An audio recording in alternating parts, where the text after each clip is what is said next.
Channel तुलसी Tapovan YouTube channel के माध्यम से सुनने वाले सभी भक्त जन मान भाव, सबसे पहले तो आप सबके हृदय में नित्य विराजित होने वाले मैं अपने प्रभु परमात्मा के दर्शन करता हूँ।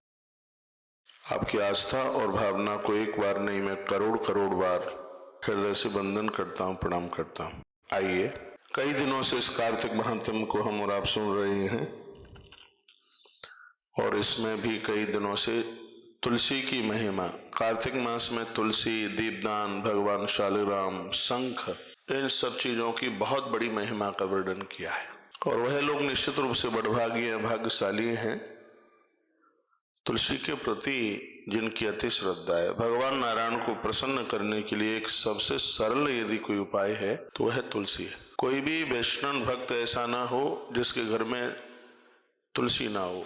पहनने में तुलसी, भोग में तुलसी, बगीचे में तुलसी। उसकी महिमा स्वयं भगवान नारायण सत्यभामा को कहते हैं, देवी तुमने मुझे प्राप्त किया और तुम द्वारका की पटरानी बनी। सिरा दे, तुम द्वारका की पटरानी बनी, इसमें तुमने जो तुलसी के बगीचे लगाए थे, ये उसकी बहुत बड़ी महिमा रही। आइए, कथा सुनाई जा रही है। प्रातस्नात्वा शुचिर्भूत्वा कार्तिके विष्णु तत्पर देव दामोदरम पूज्य कोमलै तुलसी दलै सतमोक्षमुमाप्नोति नाथ कार्या विचारणा। जो भी लोग मंदिर भी दर्शन करने को जाते हैं, मंदिरों में प्राय तुलसी होती है, तुलसी को वंदन करें, प्रणाम करें। सुबह स्नान के तत्पश्चात, क्या सुंदर बात कही है, बिना नहाए हुए तुलसी को मत छूना। बहुत लोग जानकारी होती नहीं है, नहाते बाद में पहले पूजा के लिए तुलसी तोड़ के ले आते हैं। इस ग्रंथ में तो यह भी लिखा है कि बिना स्नान किए देवताओं के लिए पुष्प भी नहीं तोड़ सकते, फूल भी नहीं तोड़ सकते। पहले स्नान और उसके तत्पश्चात है तभी आप तुलसी का चयन करें। सिर्फ तुलसी का नित्य दर्शन मात्र से सतमोक्ष मापनोति, व्यक्ति को मोक्ष की ही प्राप्ति होती है। चाहे स्त्री हो चाहे पुरुष हो, उसकी मुक्ति को कोई रोक नहीं सकता। बात समझ में आ रही है जो मैं यहाँ से निवेदन कर रहा हूँ? हमारा बड़ा भाग्य है, तुलसी का गरुआ सामने रखा है। यहाँ तो सब कुछ तुलसी में है। आश्रम तुलसी बना, तुलसी बना आश्रम, हर काम के आगे तुलसी को जोड़ा है। तुलसी भोग है, तुलसी समर्पण है, तुलसी हमारे जीवन की मुक्ति है, तुलसी कल्याण है। भक्ता संपूजितो नित्यं तुलस्यास्तु दलार्थता स्वयं प्रदक्षमायाति भगवान हरिश्वर। स्वयं प्रदक्षमायाति भगवान हरिश्वर। क्या गजब की बात है कि स्वयं भगवान नारायण तुलसी की पूजा करते हैं। ये जितने भी संपूर्ण देवता हैं वो तुलसी की प्रदक्षिणा करते हैं, परिक्रमा करते हैं। भक्ति भाव से आधे तुलसी का पत्ता भी यदि किसी ने ले लिया, उसके मुख में किसी वृद्ध मरणासन्न कोई व्यक्ति है, गंगा जल के साथ में तुलसी यदि उसके पेट में पहुंच गई है तो लिखा है मनुष्य शीघ्र ही वैकुंठ को प्राप्त होता है। स्वयं प्रदक्षमायाति भगवान हरिश्वर, वैकुंठ को प्राप्त होता है। किसी के घर में वृद्ध जन है और ऐसा लगता है कि थोड़े बहुत समय के ही वो मेहमान हैं, रोज उनको हल्का सा वो स्नान करने में समर्थ हैं, तो गीले कपड़े से उनको पहुंचिए, थोड़ा उनसे कुल्ला कराइए, उसके तत्पश्चात उनके मुख में तुलसी दल रोज डालिए। आपको बहू बनने का, बेटा बनने का सौभाग्य प्राप्त हो जाएगा।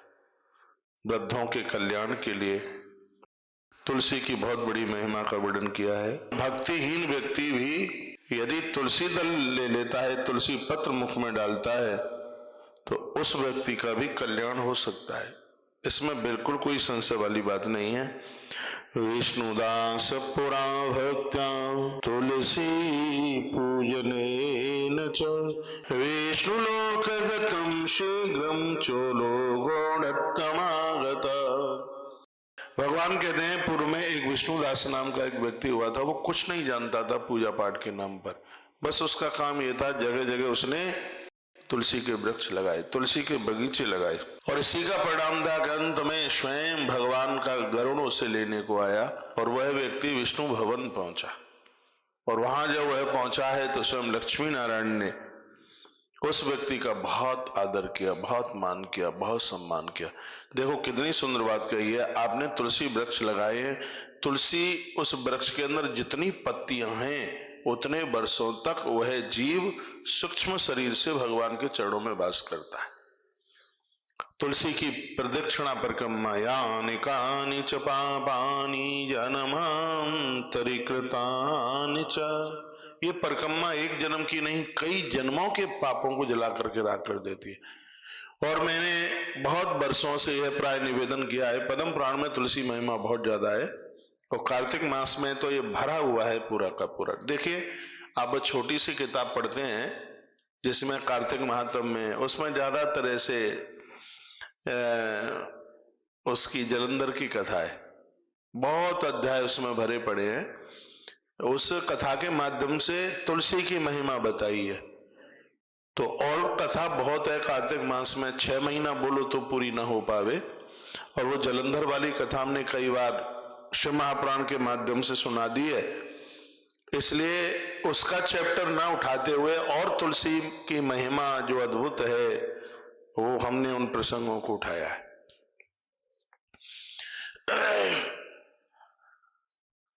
तुलसी की परिक्रमा तुलसी के पत्तों से लगाई जाए, बहुत प्रभावशाली।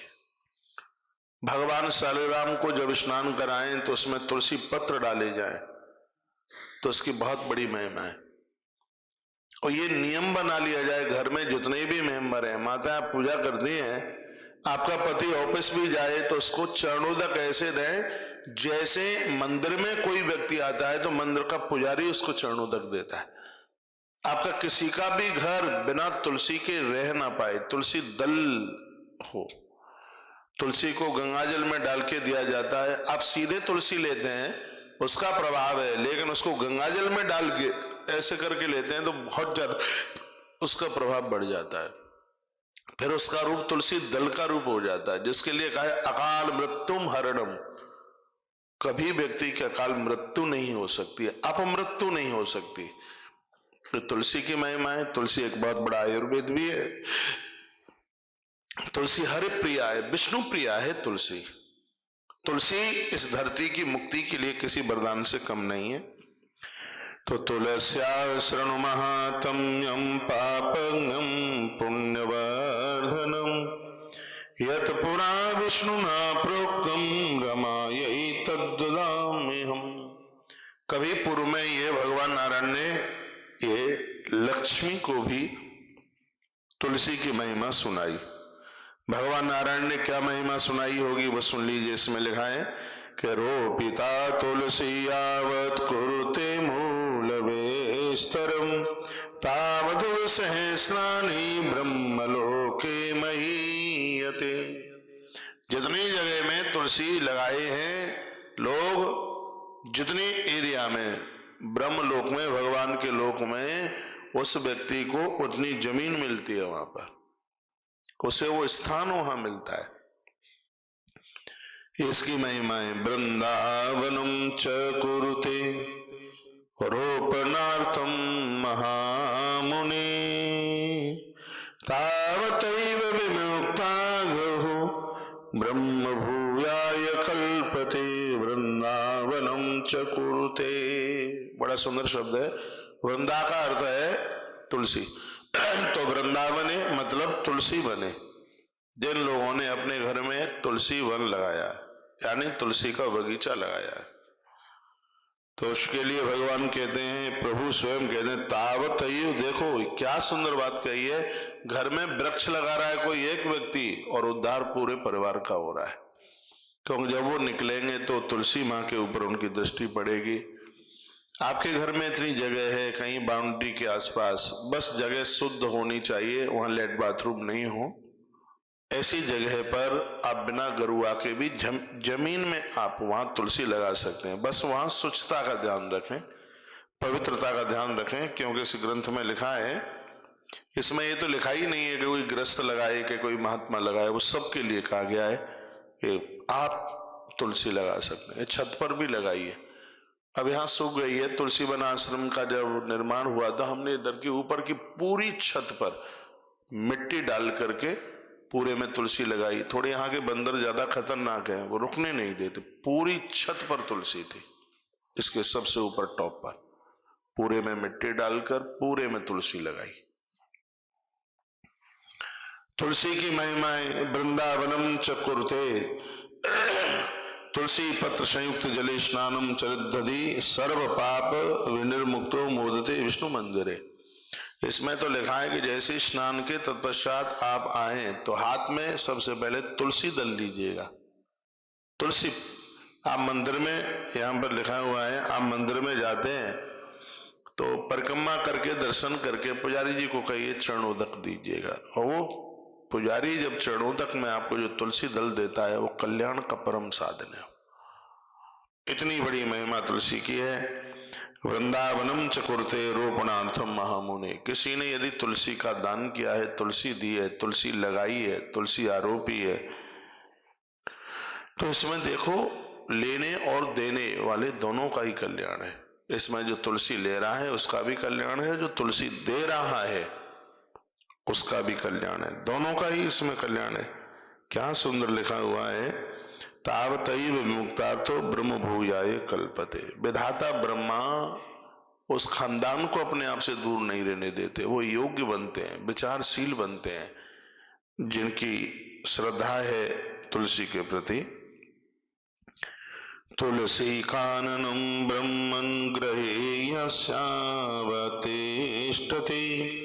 तदग्रहं तीर्थभूतं तु न यान्ति यमकिंकरा। इसमें लिखा है जिसके घर में तुलसी वृक्ष है वह स्थान तदग्रहम तीर्थभूतम, वहां संपूर्ण तीर्थ आके वास करते हैं। ग्रंथ में लिखा है कि उसका घर द्वारका बन जाता है, श्री वृंदावन बन जाता है।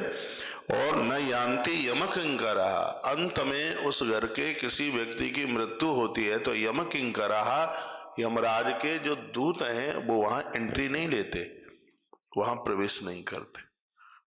गरुड़ पुराण में भी लिखा था कि जिसके घर में तुलसी है और कोई व्यक्ति अपने प्राण छोड़ रहा है, यदि उसको चारपाई बिस्तर से उतारकर वो तुलसी के सानिध्य में उसको लिटा दिया जाए और तब उसके प्राण निकले तो व्यक्ति सीधा विष्णु भवनम गच्छति, वो व्यक्ति सीधा भगवान विष्णु के घर के ही लिए प्रस्थान करता है।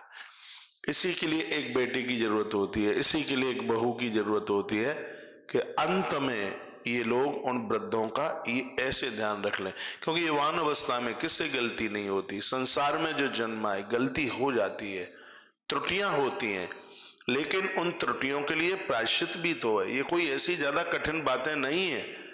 क्या बहुत बड़ी बात है, कौन सा इसमें पैसा खर्च हो रहा है, कौन सा इसमें टाइम खत्म हो रहा है। सिर्फ श्रद्धा की बात है कि हम 5-4 पत्तियां रोज ले लें तुलसी की, ये हम आपको बोल रहे हैं, हम लेते भी तो हैं, हमारी श्रद्धा है माँ के प्रति। आज इस भूमि पर आप बैठे हैं, ये माँ तुलसी का वरदान है।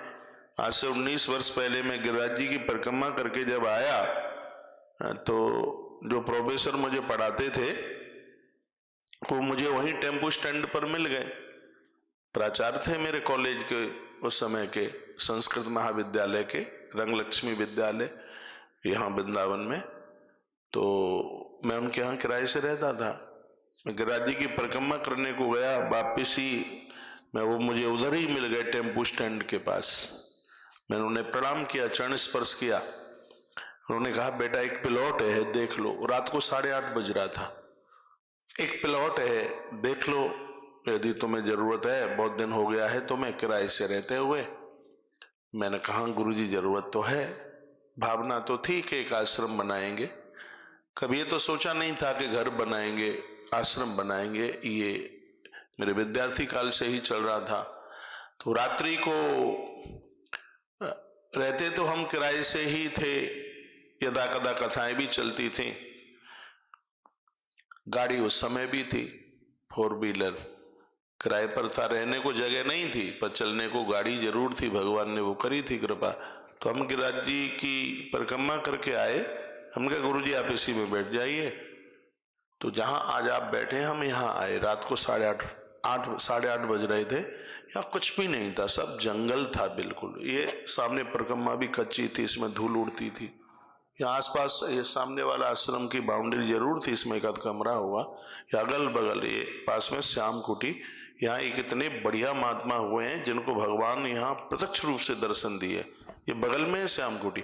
जब भी मैं परिक्रमा को जाता हूँ इस स्थान को मैं वंदन करता हूँ, प्रणाम करता हूँ। अपने यहाँ से कितना है, बस थोड़ा ही सा है, 10-20 कदम 50 कदम होगा। ये बड़ी तपोभूमि है, बड़ी तपोस्थली है। एक बार ये जमुना जी आ गई थी यहाँ पर, बाबा श्यामदास जी महाराज अपनी तपस्या में थे, तो श्यामदास जी ने कहा माँ ये सब ऐसे ही हो जाएगा, सब दिक्कत हो जाएगी माँ, अब तुम वापस हो जाओ। इतना कहा तो माँ यमुना वापस हो गई। बड़े तपस्वी भी ये महात्मा थे।